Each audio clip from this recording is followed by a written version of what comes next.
हमारे इतनी खदानें, इतनी माइनिंग, लेकिन काम जब हम कहते हैं कि यहाँ के बच्चों को दो, तो एक बात आती थी, स्किल्ड मैन पावर चाहिए, उसके लिए ट्रेंड लोग चाहिए, और सिंगरौली में उतने स्किल्ड बच्चे मिलते नहीं हैं। और इसलिए मेरे भांजे और भांजियों, अब जो माइनिंग कॉलेज खुलेगा, उस माइनिंग कॉलेज में पूरी ट्रेनिंग दे के अपने बच्चों को तैयार करेंगे, ताकि माइनिंग के क्षेत्र में रोजगार मिले तो सिंगरौली जिले के बेटा बेटी को मिले। लेकिन आज एक बात और कर रहा हूं, केवल माइनिंग नहीं, सिंगरौली ऊर्जा धानी भी है। सिंगरौली देश को बिजली देती है, और इसलिए सिंगरौली के नौजवानों, ये केवल माइनिंग कॉलेज नहीं होगा, सिंगरौली में हम ऊर्जा कॉलेज भी उसी में खोलेंगे, एनर्जी कॉलेज भी। और उसके कारण पावर प्लांटों में जितने स्किल्ड मैन पावर चाहिए, नौकरी के लिए जिस तरह की योग्यता चाहिए, वो योग्यता इस माइनिंग के साथ साथ एनर्जी कॉलेज में वो भी प्राप्त करेंगे पढ़ के मेरे बच्चे। तो चाहे माइनिंग का क्षेत्र हो और चाहे बिजली का क्षेत्र हो, हमारे बच्चे इतने ट्रेंड होंगे कि रोजगार मिलेगा तो हमारे बच्चों को मिलेगा, हमारे नौजवानों को मिलेगा। एक नहीं, मेरे बेटा बेटियों, अभी 1.25 लाख पदों पर भर्तियां सरकारी चालू है। ये सरकारी क्षेत्र में भी हम भर्ती कर रहे हैं रोजगार के लिए, प्राइवेट सेक्टर में भी अपने बच्चों को रोजगार मिले। और एक बात बताना चाहता हूं, अभी अभी इंदौर में ग्लोबल इन्वेस्टर समिट हुआ था। 15 लाख 42,550 करोड़ रुपए का निवेश आएगा, और सिंगरौली में भी आएगा। 29 लाख रोजगार के अवसर पैदा होंगे, 29 लाख। देखो, देश आगे बढ़ रहा है प्रधानमंत्री जी के नेतृत्व में। एक वैभवशाली, गौरवशाली, संपन्न और समृद्ध भारत का निर्माण हमारे प्रधानमंत्री नरेंद्र मोदी जी के नेतृत्व में हो रहा है। आज कहते हुए गर्व है, एक जमाना था जब पिद्दी पिद्दी से देश में डराते थे और भारत कुछ नहीं कर पाता था। लेकिन रक्षा मंत्री राजनाथ सिंह भाई साहब बैठे, उन्होंने कह दिया, मोदी जी ने कह दिया, हमारी सेना हर संकट का मुकाबला करने के लिए तैयार है। हम अपनी तरफ से किसी को छेड़ेंगे नहीं, लेकिन किसी ने अगर हमें छेड़ा तो उसे हम छोड़ेंगे नहीं। और आपने देखा, चीन ने जुर्रत की थी भारत की सीमा में कदम रखने की, तो हमारे सैनिकों ने चीन के सैनिकों की गर्दन तोड़ के वापस चीन की सीमा में फेंक दिया। ये आज का भारत है। हम राजनाथ जी को हमेशा सुनते हैं, देश की सीमाओं की सुरक्षा के लिए फौजें सन्नद्ध है। और आज पूरी दुनिया जानती है कि वो जमाना चला गया। यूक्रेन का उदाहरण देख लो, यूक्रेन और रूस में लड़ाई हुई, हमारे बच्चे फंसे थे। अब हमारे बच्चे 30,000 कैसे बाहर निकले? तो केवल एक काम किया हमारे बच्चों ने, भारत का तिरंगा झंडा हाथ में थामा और निकल पड़े, तो रूस भी पीछे हट गया और यूक्रेन ने भी लड़ाई बंद कर दी। भारत के बच्चे तिरंगा हाथ में लेके बाहर निकल आए, और भारत के पीछे बांग्लादेशी भी वापस आ गए।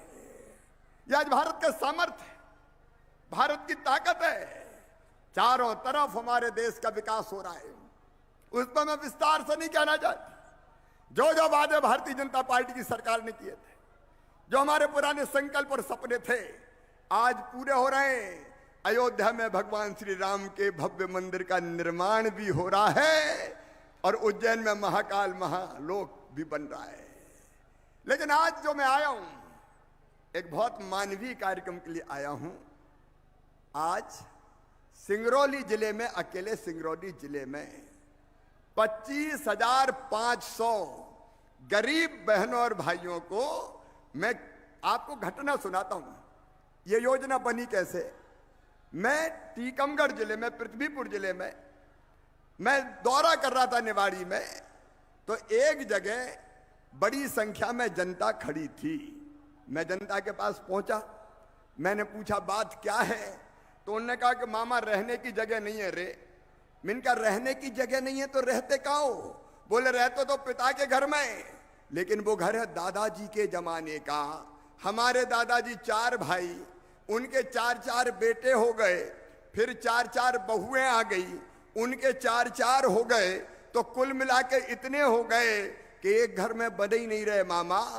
हालत यह है कि बारी बारी से सोते हैं, 10 से 12 बजे तक तुम सो, 12 से 2 बजे तक ये सोएगा, 2 से 4 बजे तक ये सोएगा। तो मुझे उन्होंने कहा ऐसी व्यवस्था कर दो कि हमें भी कहीं जमीन का टुकड़ा मिल जाए और वहां अपना घर बना के रहने लगे। तभी मेरे दिमाग में तुरंत ये बात आई, और उसी समय गाड़ी में चलते चलते हमने ये योजना बनाई। केवल सिंगरौली जिले वाले नहीं, मीडिया के माध्यम से पूरा मध्य प्रदेश सुन ले। हमने फैसला किया है मध्य प्रदेश की धरती पर कोई गरीब रहने की जमीन के बिना नहीं रहेगा। हर गरीब को प्लाट दिए जाएंगे, फ्री में प्लाट, निःशुल्क प्लाट दिए जाएंगे। मैं आपसे पूछना चाहता हूं बहनों और भाइयों, बताओ सबके पास रहने की जमीन होना चाहिए कि नहीं? ऐसे नहीं, जोर से बताओ, होना चाहिए कि नहीं? अरे भगवान ये धरती सबके लिए बनाई भाई, गरीब के लिए भी ये धरती है। ये जल, ये जमीन, ये जंगल, ये हवा, ये खुला आसमान, ये पेड़ पौधे, ये फूल, ये फल, ये अनाज, सबके लिए भगवान ने बनाया। इंसान ने अपनी दुनिया अलग बना ली, कोई अमीर बन गया, कोई गरीब रह गया। आज मैं कहना चाहता हूं, कांग्रेस की सरकार में गरीब भगवान के भरोसे था, लेकिन आज भारतीय जनता पार्टी की सरकार में जल जमीन और जंगल का मालिक गरीब बनाया जा रहा है। जल जमीन जंगल का मालिक बना रहे हैं। मैं भावपूर्ण शब्दों में आपसे कह रहा हूं, आप बताओ अगर कोई के पास जमीन नहीं है रहने की, उसकी जिंदगी कैसे कटती होंगी, उसकी, उसके परिवार की, उसके बच्चों की।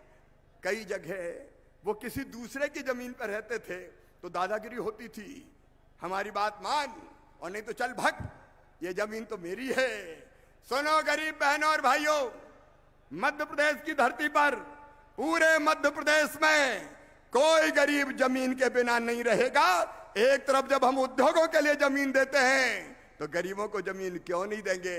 आज 421 एकड़ जमीन सिंगरौली के गरीबों को बांटी जा रही है, और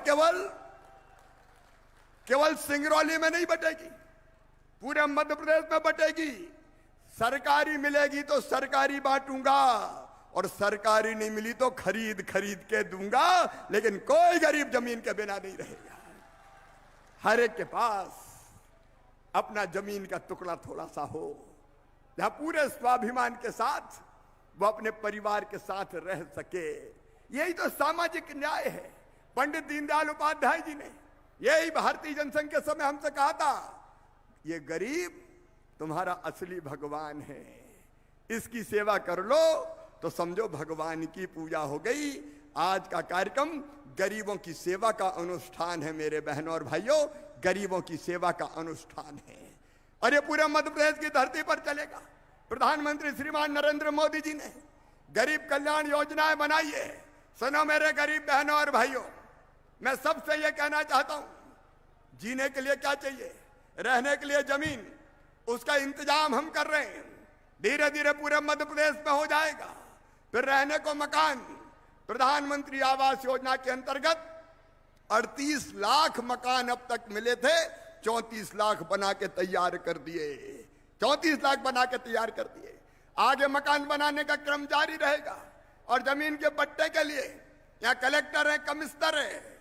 मैं कह रहा हूं केवल ग्रामीण क्षेत्र में नहीं, शहरी क्षेत्र में भी अगर कोई गरीब रह गया हो, शहरी क्षेत्र में भी, तो उसको भी या तो हम पट्टा देंगे जमीन का, या मल्टी स्टोरी बिल्डिंग बना के रहने के मकान की व्यवस्था करेंगे। कोई बिना छत के नहीं रहेगा। राशन हो गया प्रधानमंत्री गरीब कल्याण योजना का, मकान जमीन हो गई।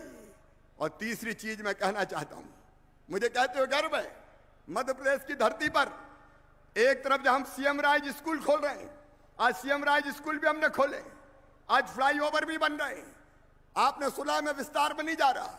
वहीं दूसरी तरफ चाहे गरीब हो चाहे मध्यम वर्गीय हो, आप ध्यान से सुन लेना मेरी बात, और किसी जाति और समाज का हो, वो एससी हो, वो एसटी हो, वो ओबीसी हो, या वो सामान्य वर्ग का हो, मेरे बेटा बेटियों चिंता पढ़ाई की मत करना। क्योंकि जितने भी पढ़ने में तेज है मेरे बच्चे, मेधावी है मेरे बच्चे, उनकी फीस चाहे मेडिकल कॉलेज की हो, चाहे इंजीनियरिंग कॉलेज की हो, चाहे अन्य कॉलेज की हो, मैं जानता हूं अगर मेडिकल कॉलेज में एडमिशन हो गया और प्राइवेट में हो गया तो फीस कितनी होती है पता है? 8 लाख 10 लाख रुपया साल। तो बताओ, गरीब हो, किसान हो, मध्यम वर्गीय हो, वो फीस भरवा सकता है क्या?